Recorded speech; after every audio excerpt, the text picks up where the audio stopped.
Hola, muy buenos días. Mi nombre es la doctora Jacqueline Sánchez Monroy. Soy especialista en ginecología y obstetricia, egresada del Instituto Materno Infantil del Estado de México. Y el tema que vamos a revisar en este apartado es parto, trabajo de parto, su evaluación y atención. El parto es el proceso que conduce al nacimiento de un niño. Comenzará siempre con el inicio de las contracciones uterinas regulares y termina con el alumbramiento del recién nacido y la expulsión de la placenta. Para poder entender esto, primero tenemos que revisar la estática fetal.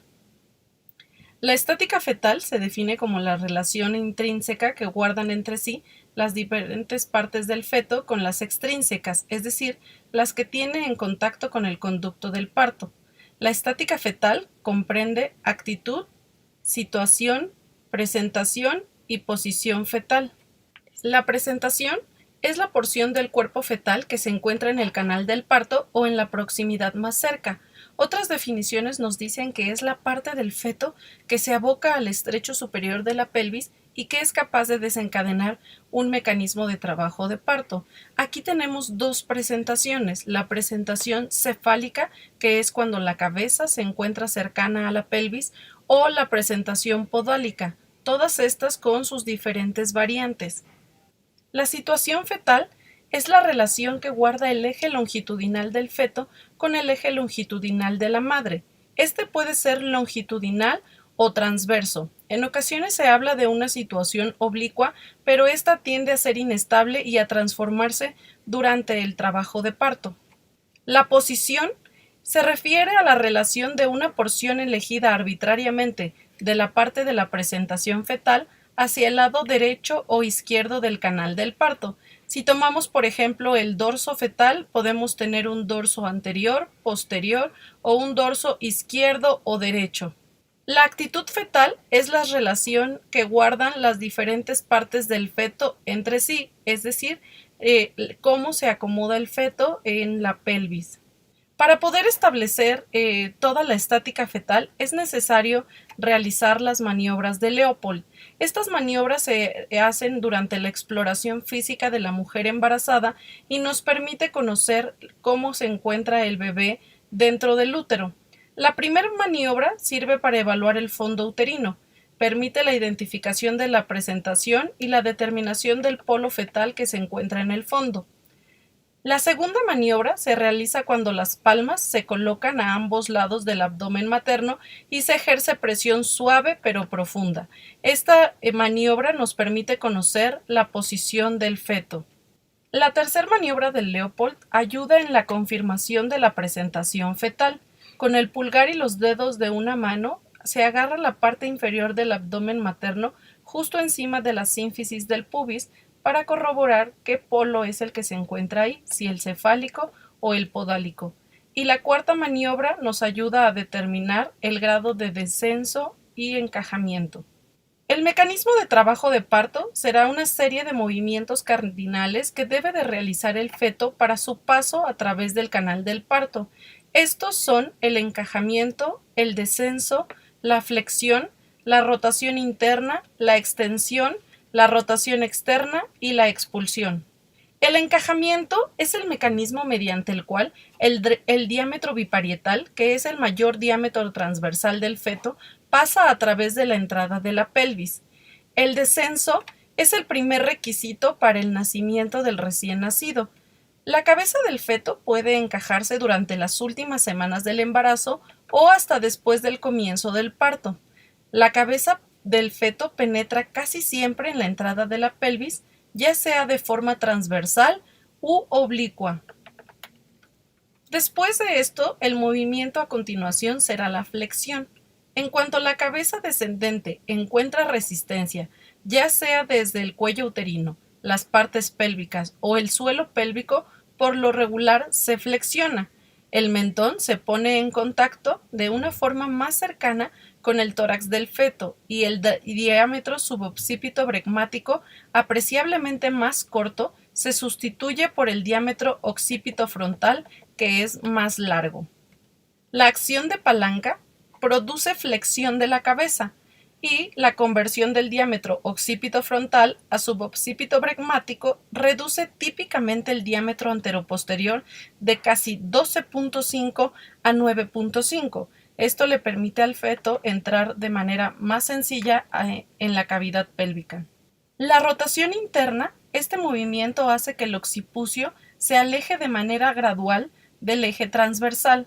Por lo general, el occipucio gira en dirección anterior hacia la sínfisis del pubis, pero con menos frecuencia rota en dirección posterior hacia el hueco del sacro.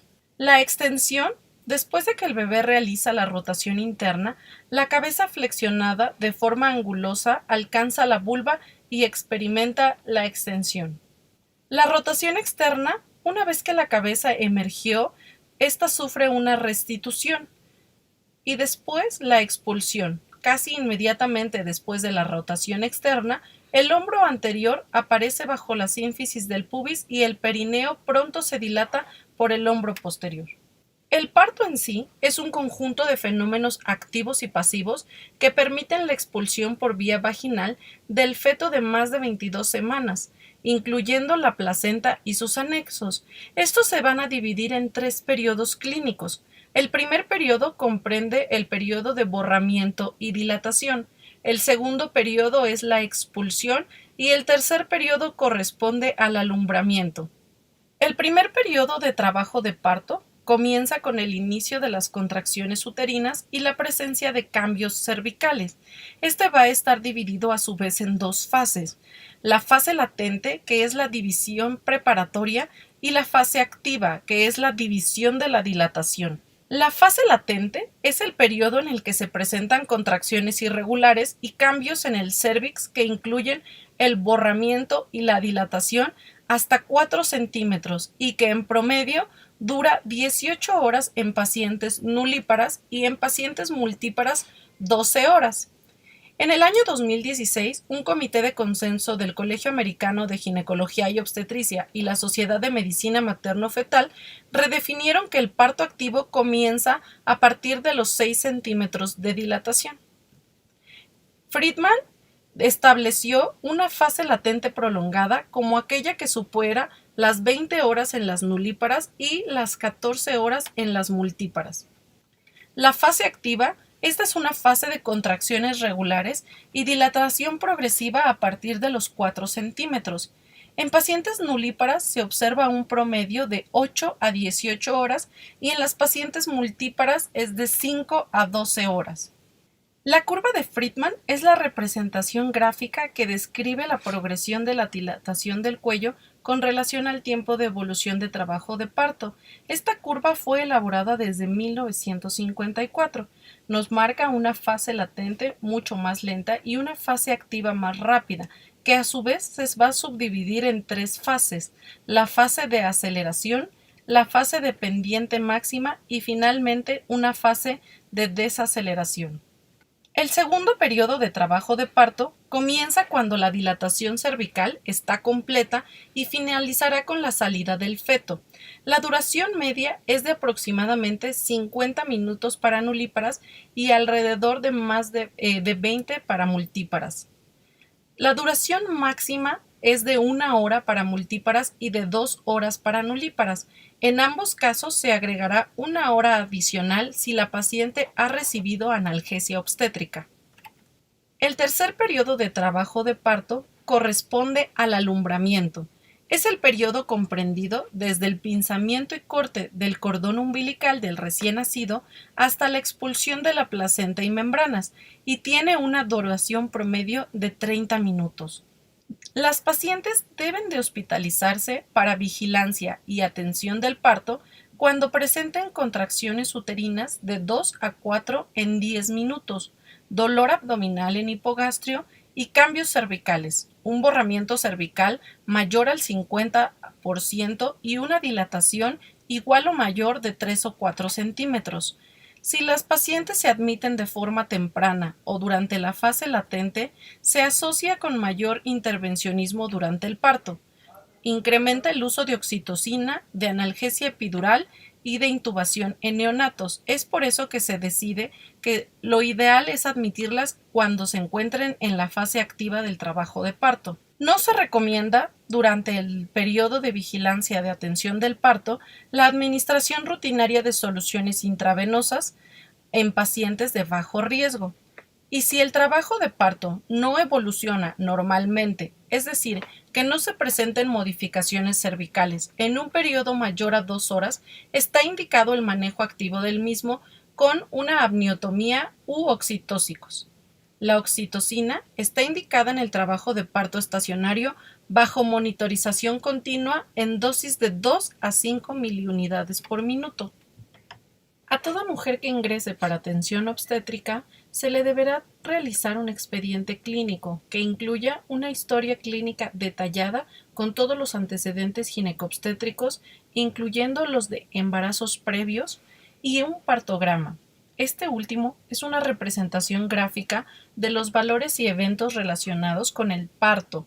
Incluye la frecuencia cardíaca fetal, la dilatación y borramiento cervical, el descenso fetal y la contractilidad uterina. Este registro se deberá realizar cada 30 minutos sin excepciones. Aquí hay un ejemplo de un partograma en el cual vemos una gráfica y que se tiene que ir llenando cada 30 minutos de acuerdo a los valores de nuestra paciente. El tercer periodo de trabajo de parto es el periodo que comprende al alumbramiento, con un tiempo máximo de duración de 30 minutos.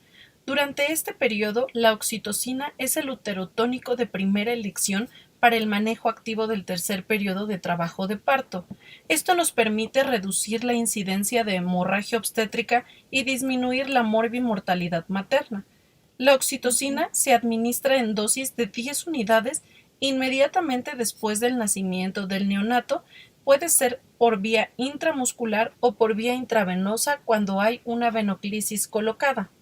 Durante la vigilancia y la atención del parto, tenemos que evitar el rasurado perineal, o mejor conocido como tricotomía, ya que se ha visto que no tiene ningún beneficio para la madre. Por el contrario, puede causar molestia, irritación, enrojecimiento, múltiples rasguños y ardor en la vulva. Esto permite que microorganismos colonicen el tracto genital e incrementa el riesgo de infección, por lo cual no deberá realizarse de manera rutinaria bajo ninguna circunstancia. No se recomienda el monitoreo continuo electrónico de la frecuencia cardíaca fetal en embarazos de alto riesgo, ya que se ha visto que su uso incrementa el número de cesáreas y de parto instrumentados. Se sugiere solamente un monitoreo electrónico bajo las siguientes circunstancias: un trabajo de parto prolongado, conducción de trabajo de parto mediante oxitocina o dificultad de la auscultación del foco fetal. En la fase activa del trabajo de parto se realizará tacto vaginal cada 2 horas bajo estrictas condiciones de antisepsia, lavado de manos con uso de guante estéril para identificar el progreso del mismo. El reducir la cantidad de tactos vaginales nos ayuda a disminuir el riesgo de fiebre puerperal. Se le debe de permitir a la embarazada deambular durante la primera etapa, la fase activa, bajo vigilancia hospitalaria del parto. Esto se ha visto que reduce la duración del trabajo de parto en sí. No se debe de realizar amniotomía sola o precoz de rutina. Se reservará únicamente para mujeres con un progreso anormal del trabajo de parto o con sospecha de afección del bienestar fetal para evaluar las características del líquido amniótico. La episiotomía, que es un corte que se realiza en el periné para ampliar el canal del parto, únicamente debe realizarse cuando haya una necesidad clínica, como es un parto instrumental o ante un periné corto y o rígido que afecte el estado fetal. No se recomienda tampoco su uso de manera rutinaria.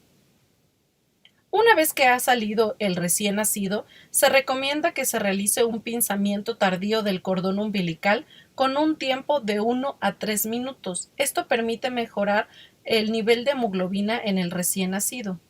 Esta imagen nos muestra una representación esquemática del modelo de cuidados durante el trabajo de parto que nos recomienda la Organización Mundial de la Salud.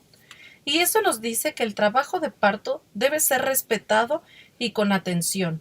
Apoyo emocional de un acompañante de su elección, lo que le permitirá estar más tranquila. Comunicación efectiva del parte del personal. Estrategias para alivio del dolor. Vigilancia regular del trabajo de parto, documentación de eventos y comentarios. Se le permite la ingesta de líquidos y alimentos por vía oral. La libertad de movilidad en el trabajo de parto y posición de su elección en el momento del nacimiento. Un plan de derivación preestablecido y continuidad de la atención. Todas estas acciones son con el fin de mejorar la experiencia de parto en las mujeres y reducir la morbimortalidad. Y el alumbramiento, como habíamos visto, que es el tercer periodo del trabajo de parto, es la expulsión de la placenta y habíamos mencionado que el manejo activo estaba en base al uso de uterotónicos. Los más utilizados son la oxitocina, ergonovina y misoprostol. Hay que aplicar una tracción controlada o suave del cordón umbilical y aplicar masaje uterino después de que la placenta descienda y sea expulsada según lo sea adecuado. Muchas gracias y espero toda esta información sea de su ayuda.